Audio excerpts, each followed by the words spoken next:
But also makes me think of the handful of times that I've gone back to church in the last, let's say, 10 years for various reasons, non-genuine reasons, I'll just put it that way.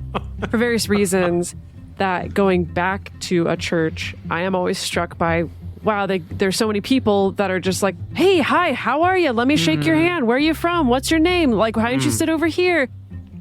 And it is a weird thing because, again, I grew up in it, and it's not like any leadership was giving these coordinated efforts of like, okay, this is what you're going to do. This is how you're going to reel them in. It was baked into the philosophy of that flavor of Christianity. Was like, we want to be friendly, we want to be welcoming, we want to make sure people feel good and feel like this is a family, right? So yeah, it is. I think that is a good question of like, where's the line between this is what the behavior is and how much of it is, ooh, they were planning it all along, versus this is them trying to be like, thinking that they're trying to be nice and welcoming, right? Welcome to the Multiamory podcast. I'm Jase. I'm Emily. And I'm Dedeker. We believe in looking to the future of relationships, not maintaining the status quo of the past. So whether you're monogamous, polyamorous, swinging, casually dating, or if you just do relationships differently, we see you and we're here for you. Forms I know I did, forcing me to form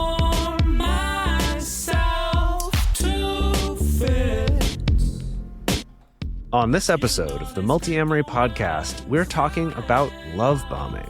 Love bombing has become a hot topic in psychology and on social media and pop psychology. So what exactly is love bombing? What does the research say about it? And is this concept actually helpful? What does it ultimately mean for the future of the relationship if love bombing happens? Today, we're going to talk about what love bombing is, what it may feel like for the recipient, and some actionable steps to take if you feel like maybe you are being love bombed. So this is a really interesting concept that I only really heard about over the last few months for the first time. I listened to an episode of The Skinny Confidential, and they had a love bombing expert on, somebody who dealt with narcissists and who was a therapist and really knew a lot about it, and definitely made this whole thing sound really, really sinister and really, really bad.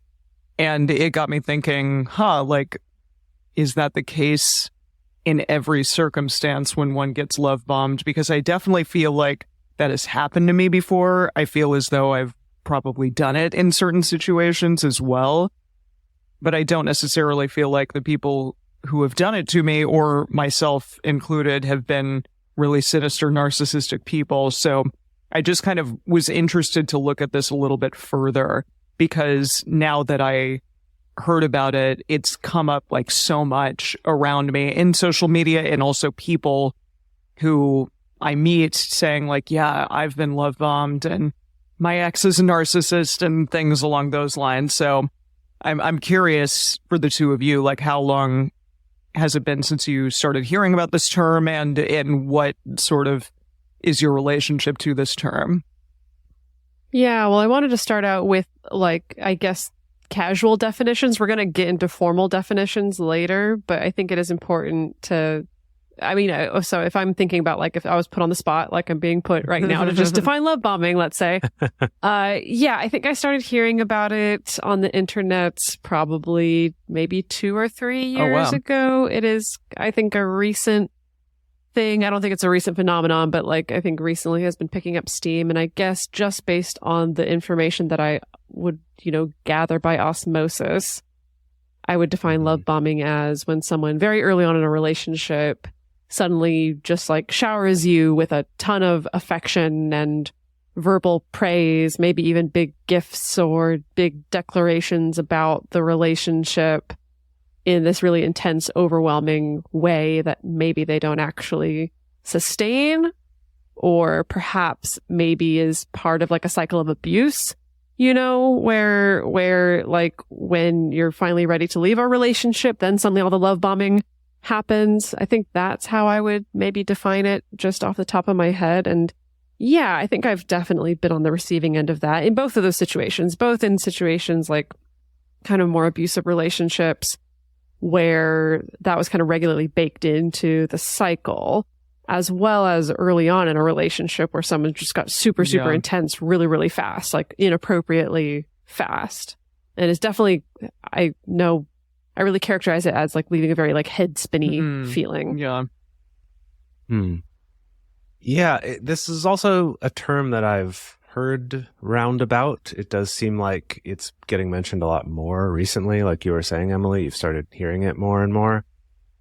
It's interesting, though, because the context where I first heard about it, and so the way that it has stayed in my brain, is more about that cycle of abuse type thing, like Dedeker was talking about. That it's more that part of the definition of love bomb is that it comes in this cycle of after being really nasty and, you know, putting someone down or trying to control someone. And then as soon as you get pushback, then it's the love bomb, or just kind of doing alternating cycles of that. That's the context I've heard about it. And so when people talk about love bombing, like you were about just, you know, at the beginning of a relationship, just like getting so intense so quickly, for me, at least, that's not part of how I would have defined love bombing.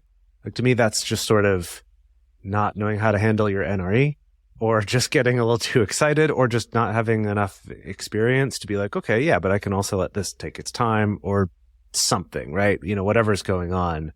But to me, those are two very distinct types of love bombing, different or things. just maybe two different Yeah, things. like yeah, I wouldn't in call general. them the same Sure. thing. Yeah. At least that would have been the way I would have described it coming in. I would have been like, no, that's not love bombing. Yeah, So- I think a lot of the articles out there are discussing the initial love bomb as opposed to the recurrent love bomb.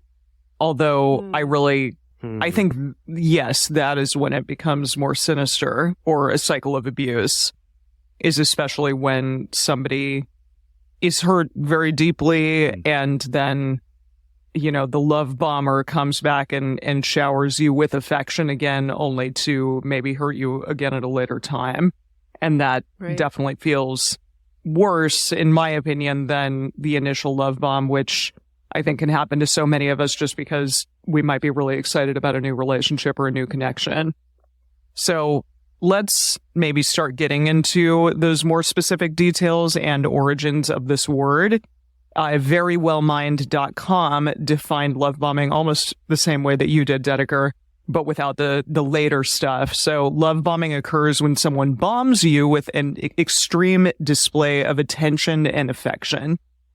And that is just, you know, one display, I guess. So it doesn't really talk about that later stuff, although I think that it maybe could allude to that as well. If I were this person's teacher, I would probably take off some points for them using the word bomb in their definition of Got love it. bomb. That's just kind of not a good practice. So I would, We'll I would take it up off with the some Very marks Well for Mind that. people. Okay.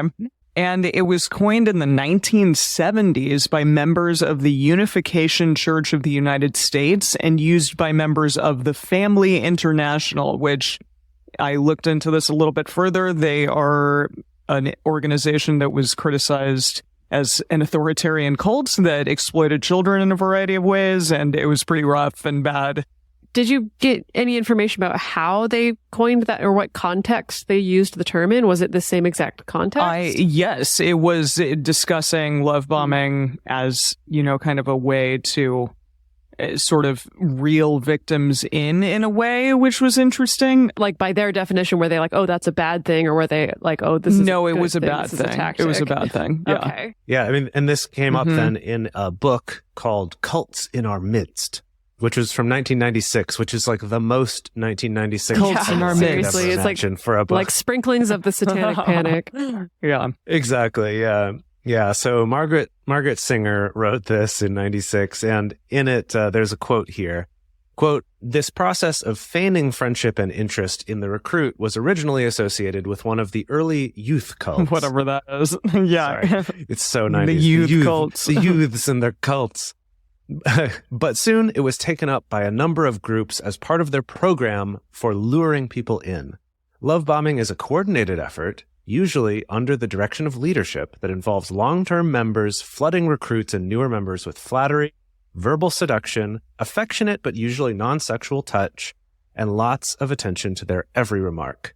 Love bombing, or the offer of instant companionship, is a deceptive ploy accounting for many successful recruitment drives. I mean, that just sounds like I don't know, evangelizing in any way or yeah, sure, maybe luring someone into a cult. That does happen, definitely, but Yeah. And this is where, and I think we'll keep coming back to this point over and over again, but this is where I get a little concerned with terms like love bombing when we try to use it in this very like, they did this, so therefore it was bad. Because it raises this question of, okay, in this case, she's presenting it like, oh, leadership sort of plans this in this very strategic kind of sinister way, right? Of like, you've got to do this thing. When people do it in relationships, they're not sitting there with like, aha, this is my master plan for how I'm going to do that. I mean, like maybe one person out there in the world is, but usually this is actually just coming from a place of insecurity or from, this is just how they think relationships are supposed to go, or not knowing how to handle their NRE or anything like that, right? There's a lot of different factors. But then you look at this in terms of recruiting and it's like, well, sure, but so much of any kind of invitations to join a community or something have some of these pieces of like, hey, join this place where you can belong and be more accepted by people. Join this place that, join this thing that you can be proud of and finally make something of yourself. I'm just trying to think of different slogans and things I've seen on ads. And I don't think those things are inherently bad or wrong to say, yeah, this is what community's about.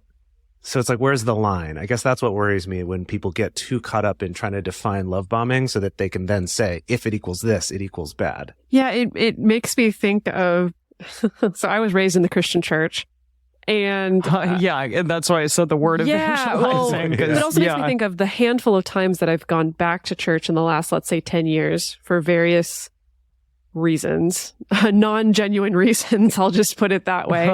For various reasons, that going back to a church, I am always struck by, wow, there's so many people that are just like, hey, hi, how are you? Let me shake your hand. Where are you from? What's your name? Like, why don't you sit over here? And it is a weird thing because, again, I grew up in it and it's not like any leadership was giving these coordinated efforts of like, okay, this is what you're going to do. This is how you're going to reel them in. It was baked into the philosophy of that flavor of Christianity. It was like, we want to be friendly. We want to be welcoming. We want to make sure people feel good and feel like this is a family, right? So yeah, it is. I think that is a good question of like, where's the line between this is what the behavior is and how much of it is, ooh, they were planning it all along versus this is them trying to be like, thinking that they're trying to be nice and welcoming, right? And they are actually nice and welcoming. I mean, that's the thing, right? It's not even fake. It's not even disingenuous. I think about like when I first joined my company, a lot of people reached out to be like, hey, welcome to the company. Like, let's set up a call. I want to, talk to you, get to know you a little. It's like, yeah, that's a normal thing we do when people join a group, like join some kind of social group. And I don't think that's inherently bad in any way. I don't want to say that like a cycle of abuse doesn't occur, because even if somebody isn't sitting there and saying to themselves, oh yeah, I'm definitely going to do this cycle over and over again of love bombing and then discarding, which we're about to talk about here, that does happen. And people do cyclical things just because that's sort of what they're into or how they choose to live their lives, I guess, in a lot of ways. I mean, we all like have bad patterns that we go through in our lives, and it may or may not be something that we really are trying to do, or we might be trying to break ourselves free of it.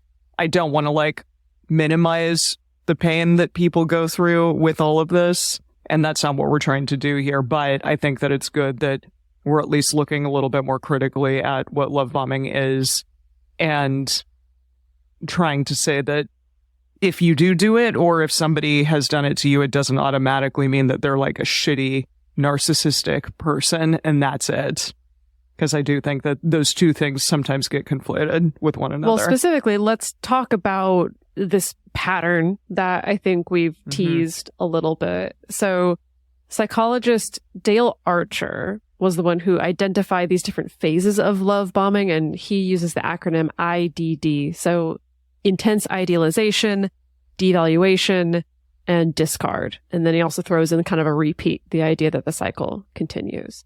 So, intense idealization means the person idealizes you very quickly. They put you on a pedestal, totally sweep you off your feet with big romantic gestures or gifts. It may feel like, oh, it's too good to be true. Or it may feel like, oh, this is happening really, really quickly at the beginning of a relationship. Then comes the devaluation, which is when there's a turn where the other person may alternate between being very kind and then being very cruel. In public, they may be very affectionate, but then in private, maybe they're mean to you, maybe they're abusive to you. And then discard, which is eventually the partner leaves and moves on to the next person, possibly repeating that same process all over again.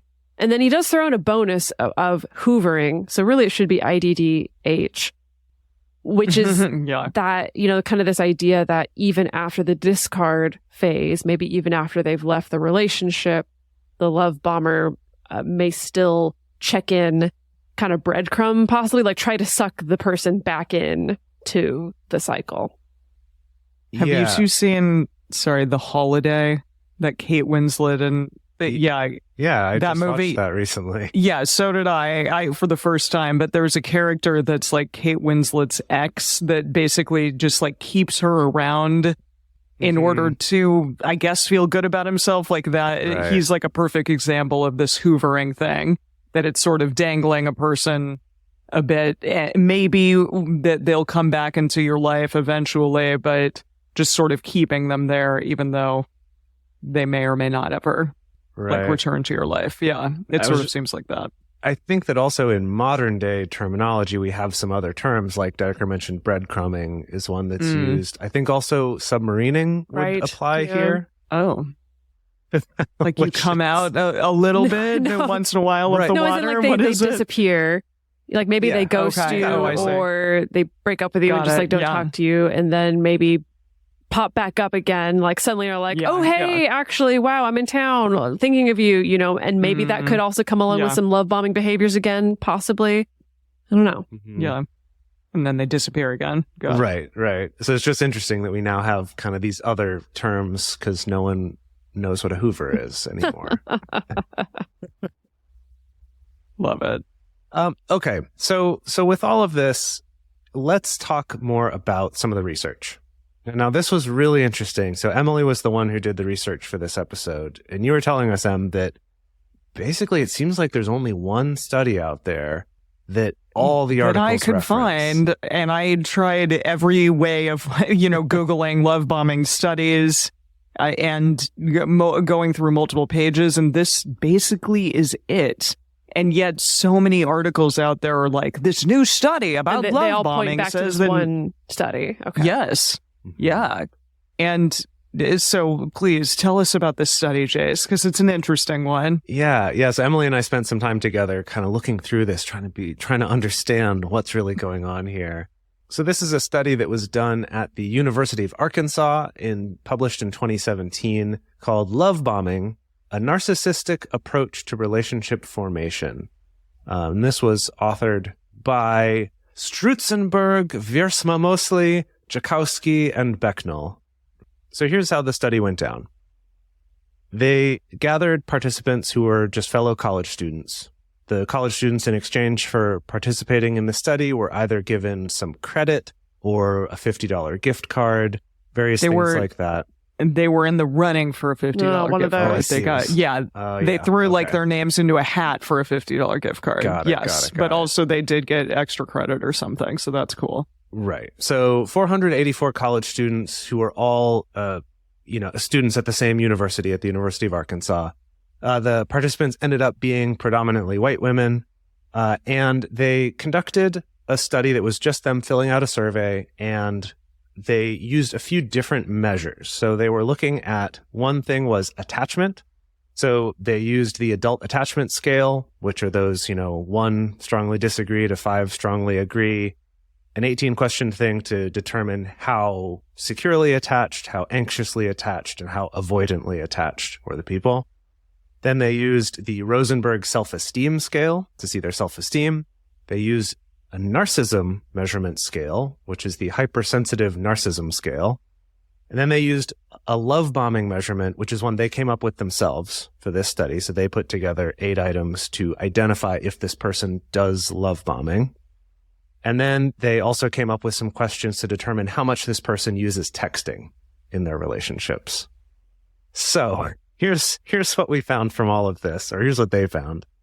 And first is that they found that love bombing behaviors are prevalent, that just a lot of the people were doing it, scored fairly highly on those items they came up with.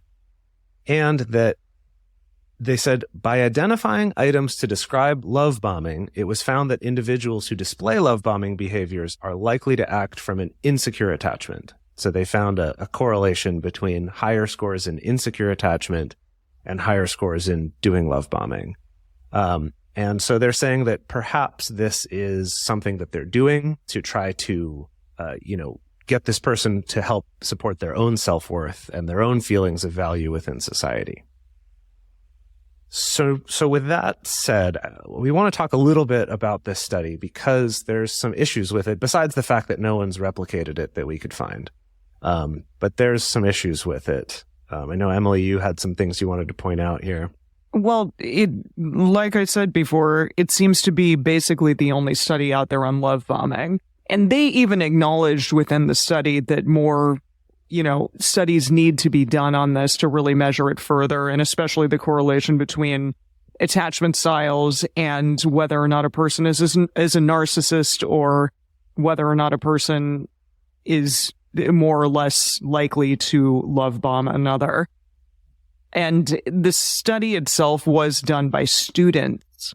So this wasn't professors doing it. It was students and graduate students. And while there's nothing wrong with that, I found that to be a little bit interesting. It was essentially students gauging, these things with other students roughly around their same ages. So, right. Yeah, I don't know. I wondered if perhaps people who had been in a psychology field for a longer period of time, I would be interested to see what they found and what, things they use to measure. In their conclusions, they do make a lot of mentions and observations about millennials, and they do offer up in their conclusions a lot of what they think the reasons are for some of these things based on both being millennials themselves as well as studying millennials. So yeah, that would be interesting to see how that might change if the people conducting the study, and if you had a larger age range for people in the study, how that might change things. Definitely. And I know that you were interested in talking about the love bombing items that they used specifically. So I can read these off. These were the questions on the Likert scale that they posed to the participants. And these questions they all created themselves. So there's also only we 8 found of them to be a little interesting. Only yeah, 8. 8 it's just not that many. It's not very much to ask a person. And these were the questions. So the first one, when past relationships have ended, I have realized that I was more invested in the relationship than my partner was. Sure. Number 2, I desire praise / appreciation / affirmation to be communicated by my partner. Yeah. Number 3, I feel as though the presence of my partner increases my social standing. Number 4, I feel more confident and secure when I am in a relationship. Number 5, I am insecure with the idea of being single. 6, I am only content in a relationship until I find another, better option of a partner. 7, I view relationships as a means to feel better about myself. And 8, when I feel insecure, I like to turn to another person to assure me of my worth. What do you think about this? So it's really interesting to me that none of those questions, and I know that whenever people are self-reporting, that can skew things in a particular way. I realize that that's tricky when you're not being just like a direct observer of behavior, but that none of those questions are really actually about behavior. It's like none of it is like early on in a relationship, I tend to tell someone that I love them, or like I'm willing to do a big romantic gesture 1 month into a new relationship or whatever. It's like none of them are actually about the behaviors that it's like feeling. Yeah, it is like the feelings, and some of these are tricky because they're very relatable, like totally wanting praise or appreciation or affirmation to be communicated by my partner. I don't know anyone who doesn't want that. The only one that feels like, okay, yeah, this sounds like maybe it's kind of dodgy is the one about I'm only content in a relationship until I find another better option of a partner. But then also at the same time, I'm like, well, that's basically what monogamous culture trains us to do. So there's a certain amount where it's like, well, that's normal. So that is really interesting. It feels like what they're calling these love bombing items to me feel much more biased towards, yeah, like I look to relationships for my own sense of like self-worth and security.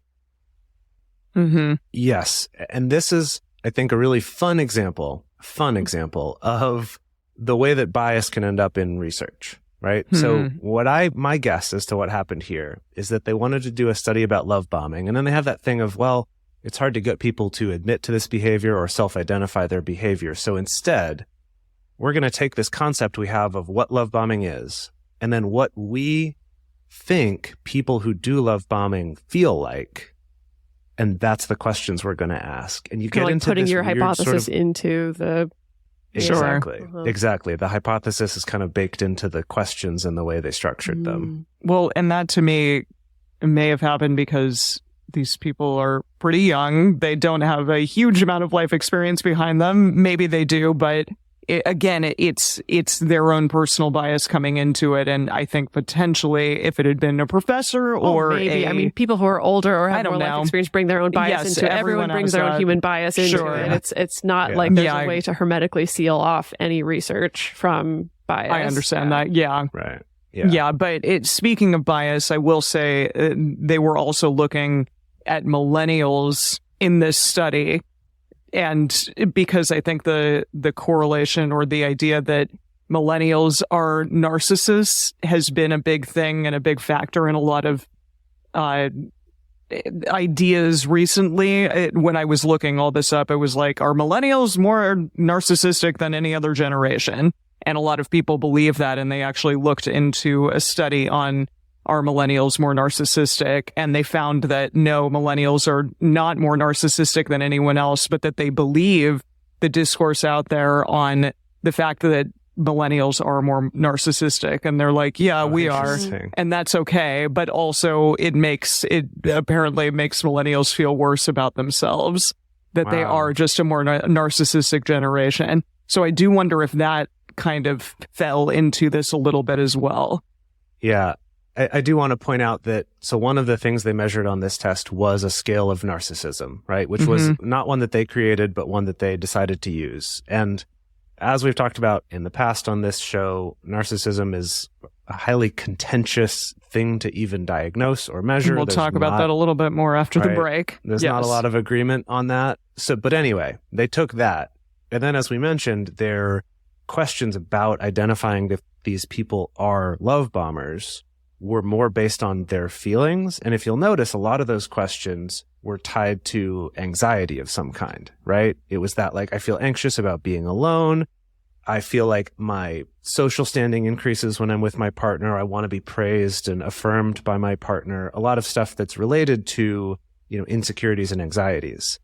And then the questions on that narcissism scale are also very much related to insecurities and anxieties. And it's so, well, okay, yeah, if you're writing very similar types of questions for those two things, of course you're going to get higher correlation between those two things, right? So again, I just think this is a clunky study. It's worth mentioning it enough. I'm less concerned about the age of anyone involved, but just the fact that I can see some pretty clear bias that's been put in here right from the start, as well as just the fact that this is the only one and that everyone's using it to, especially in pop psychology, you get into this issue where people will look at a study, they'll come to some sort of conclusion, or even the people writing the study will write something in their conclusion that's more of a, well, we think that it's probably this. And then people run with that, and then the another press layer runs of conclusions on top of it, and then another layer of conclusions, and then you get to this whole thing of like, it is real, and it's a thing that narcissists do, and if someone loves bombs you, they're a narcissist, and you need to get out of, it's like, it's a slippery slope. It's like a telephone game, but worse. Next, we're going to get into talking about narcissism and love bombing, more about how those can be connected to each other, and then what that actually means in practice, as well as some things that you can do about it. But first, we're going to take a quick break to talk about some ways you can support this show. If you enjoy getting this information and you want to help us be able to continue putting this out there into the world for free, Just take a moment, check out some of our sponsors. If any of them seem interesting to you, it does directly help support our show if you do, or if you check out our Patreon. So as we've already been discussing a little bit, I think that as you look into this or do any research on this, that you'll find that the term love bombing often tends to get matched up with speaking about narcissists in a relationship. Like, like sometimes love bombing is talked about as a behavior in and of itself, but I feel like many, many people, a lot of Instagram therapists, I know a lot of my own friends, a lot of people online do lump in like love bombing and, narcissistic behavior together. And of course, the discourse being that the narcissist tends to have a pattern of love bombing and then discarding and moving on to their next victim. And this is always so tricky because I never want to come across as like a love bombing apologist or like a narcissist apologist or things like that. But it's really a gray area. I think we're living in a time right now where social media encourages us to be very black and white. And so, I mean, good God, like how many support groups have I seen on Facebook for like victims of narcissists or whatever, or so many people go through a breakup and immediately they're like, they were a narcissist. And again, it's not like we're saying that, oh, these people are just making it up, or actually their ex was a totally wonderful person and they shouldn't be criticizing them in this way. But it is this weird thing of like when we attach labels to these behaviors, we're not always seeing the full spectrum, right? And we did touch on this back in our narcissist episode all the way back in 2017. You can go check that out. That's episode 148. Yeah, one of the takeaways that I found from researching this episode was that narcissism is actually fairly difficult to define, even for those who are experts in it and who are researching it constantly. Because in the DSM-5, the newest version of it, it is labeled as one of the 10 personality disorders. However, 5 of those personality disorders almost got the axe for the most recent version. There was a big debate about whether or not to include narcissistic personality disorder in the newest version of the DSM. And ultimately, it was apparently a 3-year debate. It was very contentious, but ultimately it still is included in there. But I think a lot of the issue was simply because it's just hard. There's so many like factors out there, and it's difficult to say, yes, this makes a person a narcissist definitively or not. And people still really struggle with that, with figuring that out and trying to sort of put someone into that box and that category. So additionally, statistically, there's a big wide range of how many narcissistic people are actually out there or how many people have NPD. And what I found was that it's anywhere from 0.05% of the population all the way up to 6.2%. That's a pretty huge range. Yeah, it is. Several orders of magnitude different. Like that's absolutely big. It's very big, yes. But some of the places that I looked said 0.05%, so it's really, really tiny. And some said 6.2%, with, men being more likely to be narcissists and women being less likely. So I think with all of that, it's just simply to say that it's potentially unlikely that your shitty ex, as we said in that episode, actually has narcissistic personality disorder, but that doesn't mean that they weren't a shitty ex. They probably maybe were. And that doesn't mean that they'll be a shitty ex to the next person, but they might be. Who knows? So it's always a thing to look out for. And your suffering is real, and what you went through absolutely was awful. But maybe we shouldn't just stick everybody into a box of if you do X, that means Y will happen. Or if you are a love bomber, that means that you are a narcissist. Yeah. Something that I think is worth talking about just a little bit on this episode before we move on into some of the tools and ways to identify these things is just that the distinction between talking about a behavior and then talking about something as a trait of a person, right? So, the example here is if someone does love bombing, like Emily, you mentioned at the beginning of the episode, where it's like, I kind of feel like I've probably done this in a relationship before, of that just like, oh my gosh, I just got so excited so fast.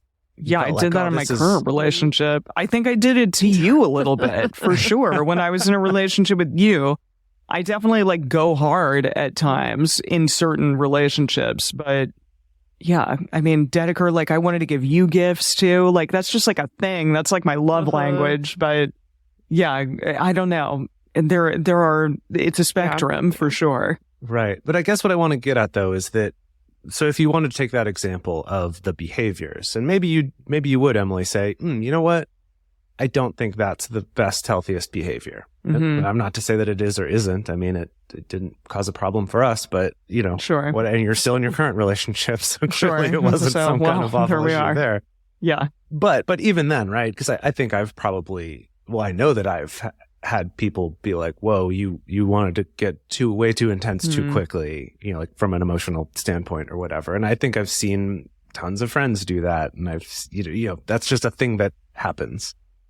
And while it's okay to look at that and go, okay, that behavior is not great, when we cross into this world of this person did this thing, so therefore they are a blank, love bomber, narcissist, abuser, kind of whatever it is, that once we take like, okay, they did a behavior, so now they are a thing, we get ourselves into a lot of trouble.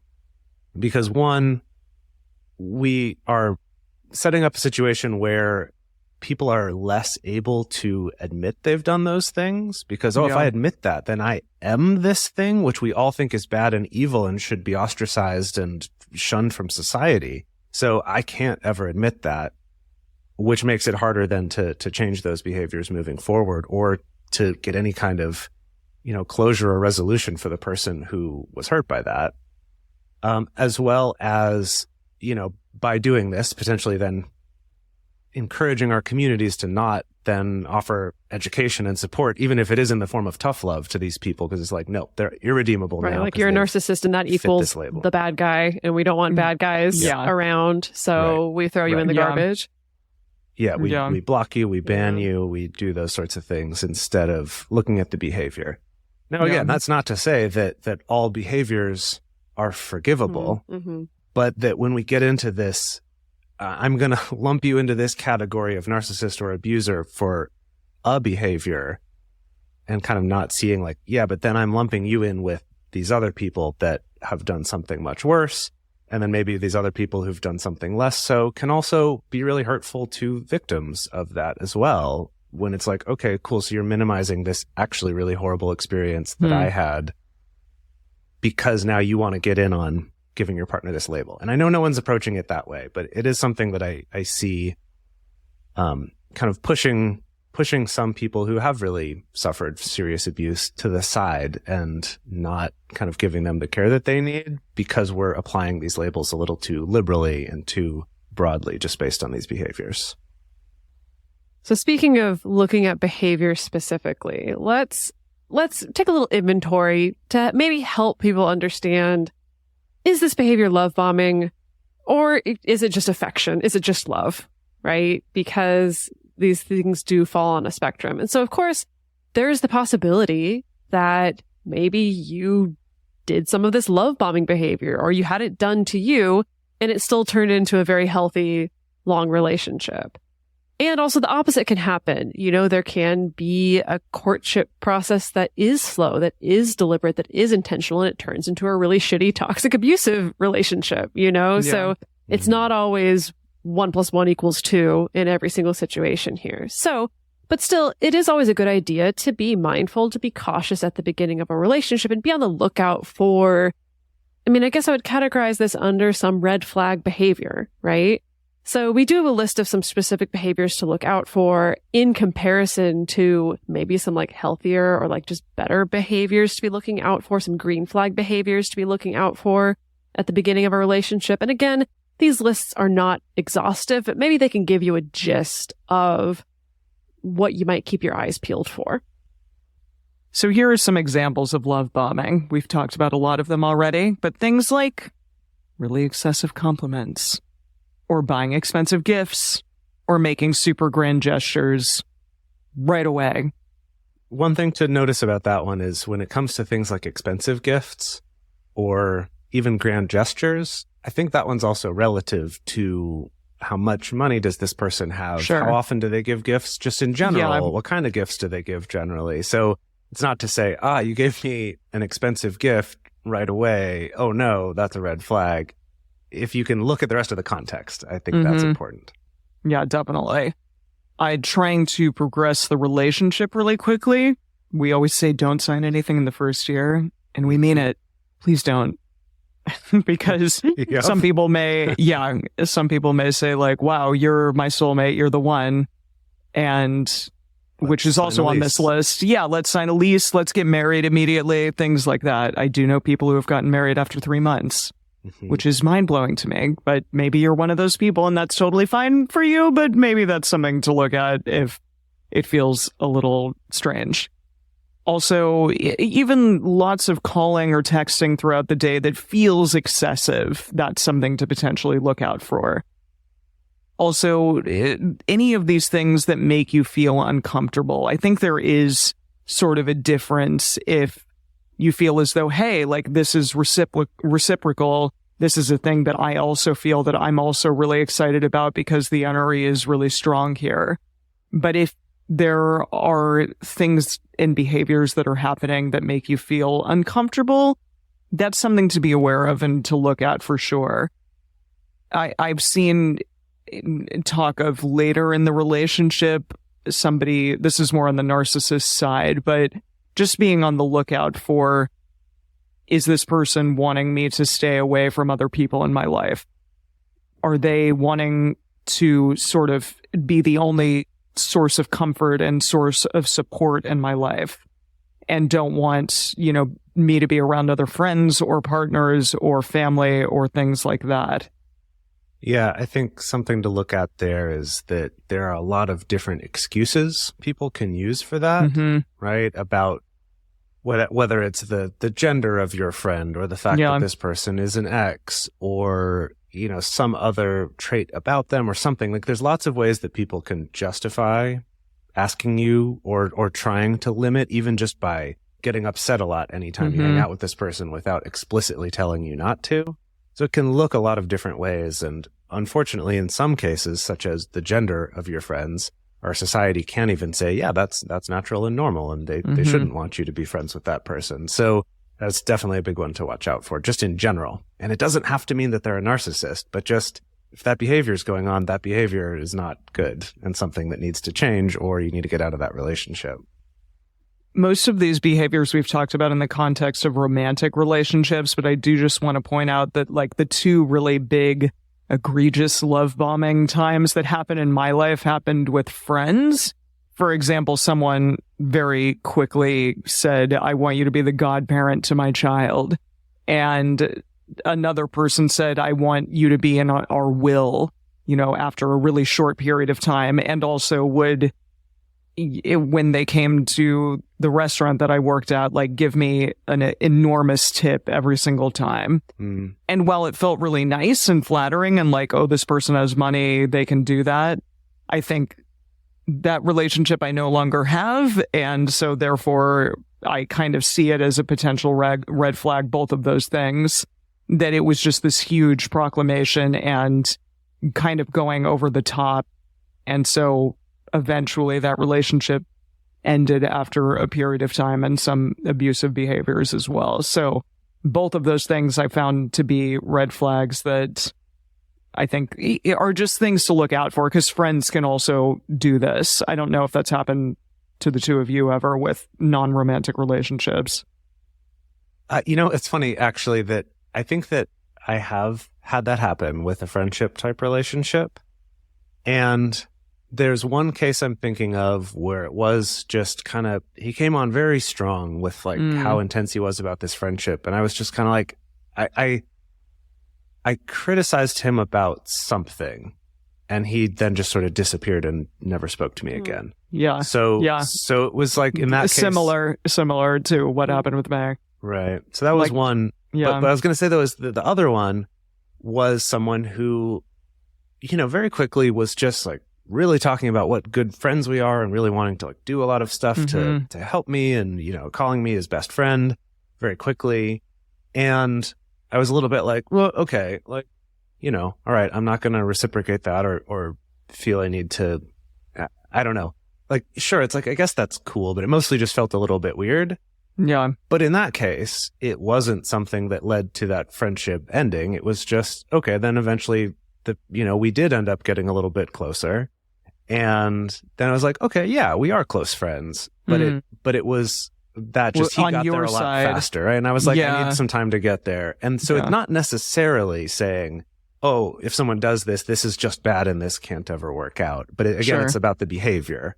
It's like, okay, you know, let's chill a little bit. I'm not quite sure I'm there with you, and I'm not going to be pressured into trying to go there with you, but let's just take it at the pace of this lower person, right? That can work out. It doesn't always, but that was something I wanted to share, at least about the friend part. Yeah, I think my experience with maybe kind of getting love bomby with a non-romantic partner was, it happened to me once with an ex's partner. So like not even really a metamor, but it was like an ex of mine who's been a friend for a very long time.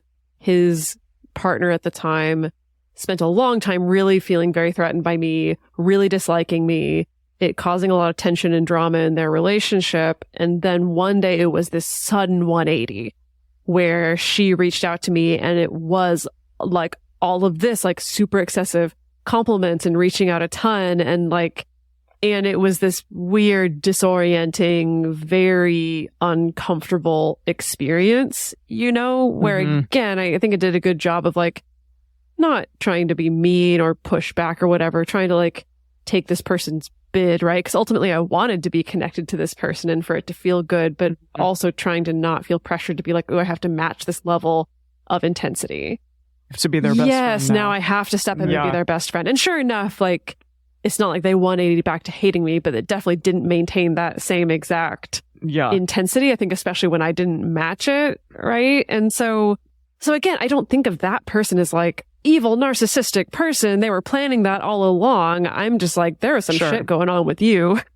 Yeah. You know, you had your own baggage and trauma and attachment stuff and all kinds of stuff that probably produced that effect for you, right? Yeah. Totally. Yeah. So in contrast, here are some examples of stuff that's maybe closer to the spectrum of maybe healthier behaviors, healthier courtship or wooing behaviors, you know, so it can include things like getting to know each other gradually, you know, giving signs of affection that are meaningful, not just arbitrary, right? I do think maybe this can be a part of it, is that this person doesn't even know you and already they're like, you're so amazing. I can't imagine my life without you. Like, you're my soulmate. And I'm like, you've only known me for 48 hours or whatever. Right. So actual meaningful signs of affection.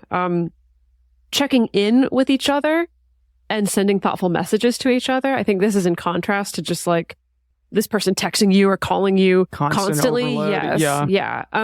Maybe talking about the future when the time feels right. You know, when it feels like, okay, maybe we've reached a stage where we can start dreaming about this together or kind of creating a story together about how we're going to fit into each other's lives in the future.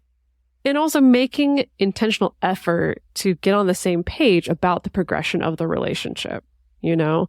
Now, that doesn't mean that like from day one, you're going to be matched in exactly what the pace of your relationship is going to be. But I do think there is this constant kind of discussing and communicating, negotiating process, because it is a co-created relationship. You know, it's not just one person who jumps in to like set the pace and kind of drag the other person along. So to wrap up this episode, let's talk a little bit about what you can do in this case, right? We've established, you know, these are some behaviors that might not be the healthiest for establishing a new relationship. Here's ones that might be better. But what if you are in this situation where you're listening to this episode maybe and going, yeah, gosh, that is going on. Or maybe you're someone who is a little more susceptible to this, perhaps because you're healing from a difficult breakup or some past trauma or something like that. And so it's, oh, wow, you know, someone does finally really recognize me and love me. And that is why this exists, right? It does feel good. And it's very possible the person is doing it because they do want you to feel good. even if the result isn't the healthiest. So what can we do about it if we start noticing this happening? So the first thing is to create space and some boundaries for yourself, right? So what we mean by boundaries here is just having time to yourself, not instantly giving all of your time to this other person. That's another situation I can think of in my life where there have been a few relationships where very quickly the other person just wants to be around in all of my free time to kind of fill up all the little gaps in my calendar. And I've historically had a really hard time saying no to that. But that's something that I have gradually had to learn. I really need that space, not only just because I like having my own time, but also because I know that kind of builds in a little bit of a buffer to help keep us from rushing down that love bombing route. Another one is to take an inventory of the relationship. So this is good if you're questioning this. So figure out what it is that the two of you want. And that doesn't just mean talking together, but also evaluating for yourself. What do you want? How might that be changing over time? Things like the relationship anarchist smorgasbord is a good way to kind of get a sense of looking at these specific things rather than just kind of these general overtures of, you're my soulmate, this is so amazing, you complete me, that you can kind of get specific on what is it that I want in this relationship? What do I want to get out of this right now? And then continue to evaluate that as you go. Another one is to seek out someone who's a professional. If you are concerned about this, talking to a therapist or a counselor to just help you evaluate that. And if you can't do that, then just someone who's outside of that relationship, right? Someone who doesn't have a stake in it, right? So potentially a family member or a friend, and just kind of talk about what's going on and why you might be feeling a little bit weird about it or a little worried to help give you a sense. I would even extend that to say, maybe talk to a few different people, because depending on their experience, they might go, gosh, I wish I had that. Or, oh, that sounds totally normal, maybe because they're in the middle of doing that to someone too, right? Like we can easily fall into these cultural traps.